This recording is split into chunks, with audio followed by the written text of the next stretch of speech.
नमस्कार. गुरुपौर्णिमेच्या सगळ्यांना शुभेच्छा. कोणी कोणी देवळात असतील, कोणी काय, सगळे बिझी असतील. आज सगळ्यांना शुभेच्छा पुन्हा एकदा. माझे गुरु तर माझा शिव भोलेनाथ.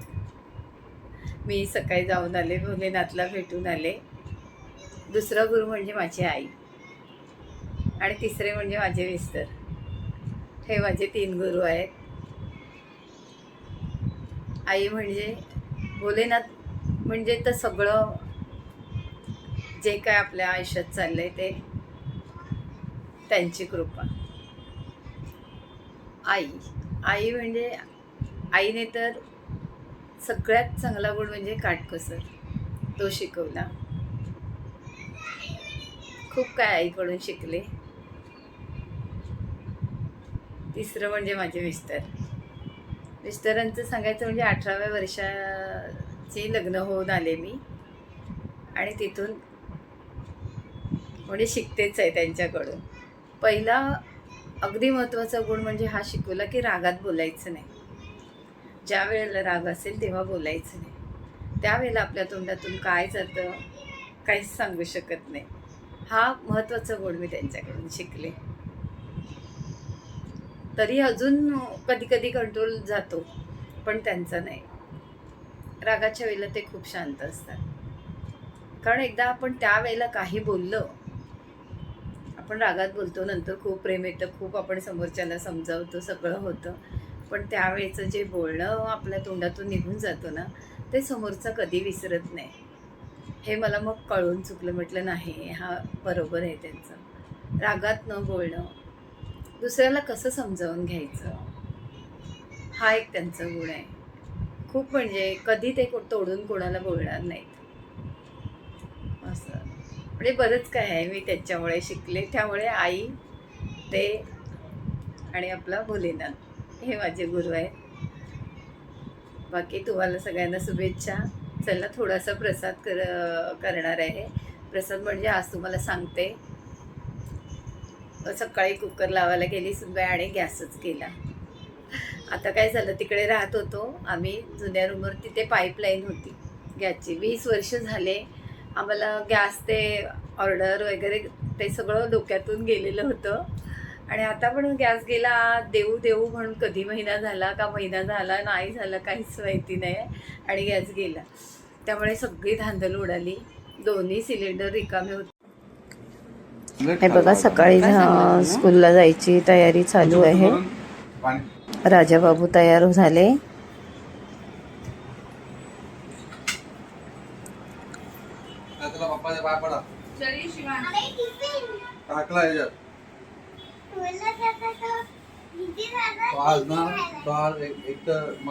सकाळी काय झालं सोनू तुला? सकाळी काय झालं माझ्या बाबाला? जा बाप्पाच्या पाय पड. चला चला चला चला, उठ उठ उठ, बाप्पाच्या पाय पड. चल सुनो, नाही पडायचंय. चलो करू, उठ उठ. 8 o'clock now. Just have 15 minutes.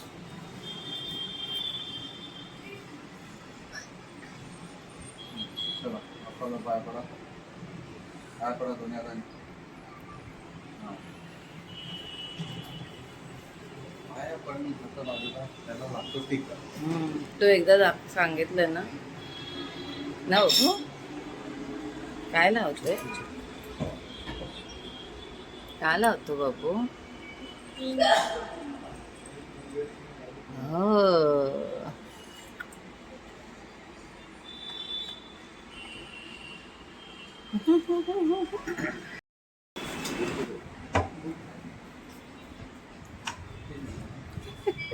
सेवा तर बघा आहे का माणसाची. सगळे त्याच्या मागे, एक जण आंघोळ घालायला, एक जण निघवायला, एक जण टाटा करायला. शिव टाटा करा. ए बाबू टाटा करा. सिंबॉलीच्या कामा नाही. ए शिव टाटा करा. बाय शिव. बाय. थोडं बघ ना. किलर. हे बघा, कुकर लावला आणि गॅस गेला.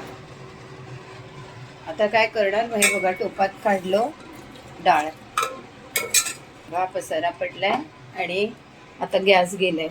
2 सिलेंडर आहेत, पण काय माहिती विसरले मी नंबर द्यायला. त्याने सगळा गोंधळ झाला. आता कशी नाश्त्याला काही दुसरं काही वस्तू बसत नाही. शेगडी आहे, इंडेक्स असतं ते.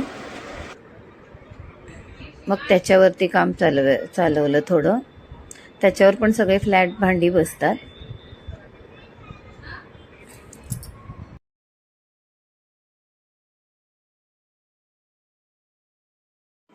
हे बघा, हे भाकरी गरम करायला फ्राय पॅन ठेवला तर झाली नाही. ते फ्राय पॅन त्याच्यावर बसत नव्हता, मग अशीच डब्यात ठेवली.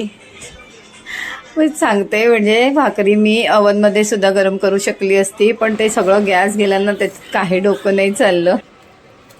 चाळीत किंवा जिथे आजूबाजूला म्हणजे असतात लोक बघा, तिथे लगेच आपण सिलेंडर मागायला वगैरे जातो. असं असतं, शेजार जरुरी आहे. धडपड थोडंसं केलं आणि मला जायचं होतं डॉक्टरकडे देवळात, त्यामुळे तिकडे गेले. मी पहिल्यांदा राहायची तिकडे वेस्टला गेले, देवळात गेले, देवाचं दर्शन झालं, नंतर डॉक्टर केला, घरी आले आणि आता थोडासा नैवेद्य बनवते, तो दाखवते तुम्हाला. साधं अगदी शेव बनवते आहे तुम्हाला सगळ्यांना. गुरु हे शेवचं पॅकेट आहे, तुम्ही कुठलंही घ्या, पण बारीक पातळ शेव घ्या.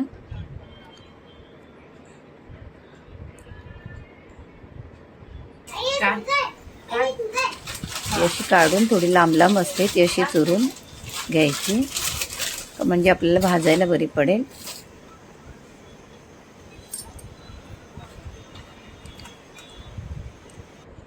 आता वाटीभर शेव घेतले आणि हे मी तुम्हाला पोळ्या बनायची, कमी भाजी पडली की पोळ्या घालायचा, तो आज कमी भाजीचा प्रकार आहे. कढई ठेवली, त्याच्यामध्ये थोडं पेलाभर पाणी ठेवलं तापत, कारण आपली वाटीभर शेव आहे. गरम करून तुम्ही वेगळं गरम करून ठेवू शकता पाणी. नंतर कढईत तूप घेतलं थोडंसं आणि त्याच्यात शेव घातली.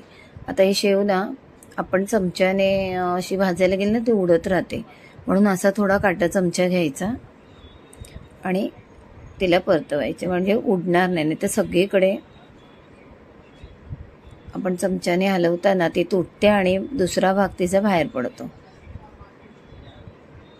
आणि शक्यतो असं काटा चमच्याने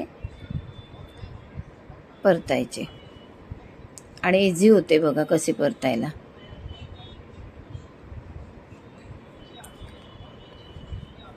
अशी छान थोडी लाल होईपर्यंत भाजायची, म्हणजे सुटसुटीत होईल. आपल्याला काही खीर बनवायची नाही आहे.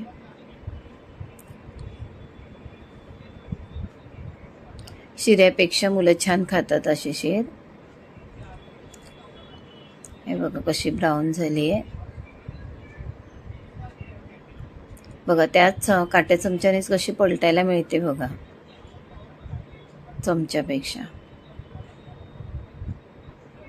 आता आपण इकडे दूध गरम पण करत ठेवलं आहे आणि शिवाय पाणी गरम करत ठेवलं आहे.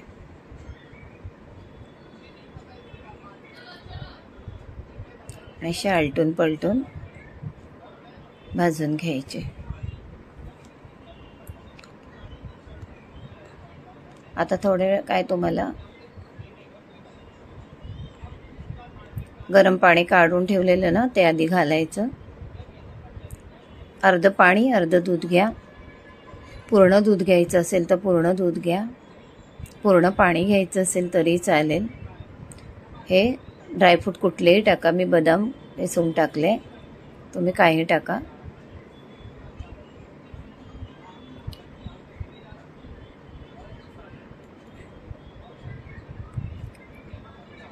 आता चांगलं आटेपर्यंत जरासं शिजू द्या, जास्त पाणी घालू नका. आपल्याला अगदी शेव शिजवायची नाही आहे, हलकीच कच्ची पण ठेवायची आहे. सुटसुटीत झाली पाहिजे.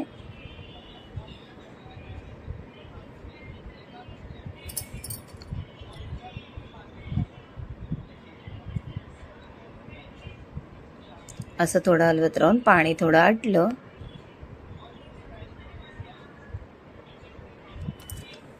पेलाभर पाणी टाकलेलं मी,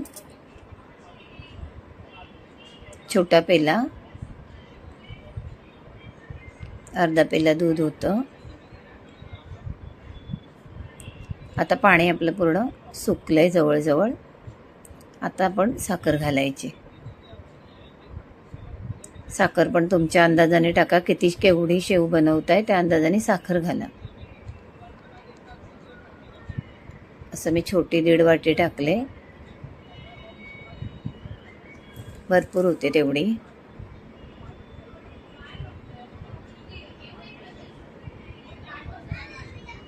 बघा आपली कशी सुटसुटीत छान शेव झाली आहे.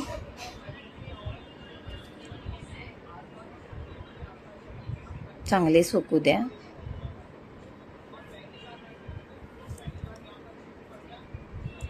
आता थोडंसं सुकली आहे ती, तिच्यावरती जरासं झाकण ठेवायचं अगदी 2-3 मिनटासाठी. बघा आपली सुटसुटीत शेव तयार, नैवेद्य तयार. करून बघा, खूप छान होते. लहान मुलांना खूप आवडते, मोठेही खातात. आमच्याकडे तर शिऱ्यापेक्षा शेवच जास्त संपते.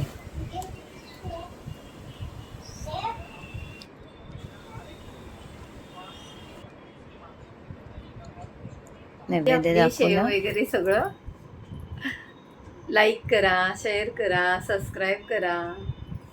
नमस्कार.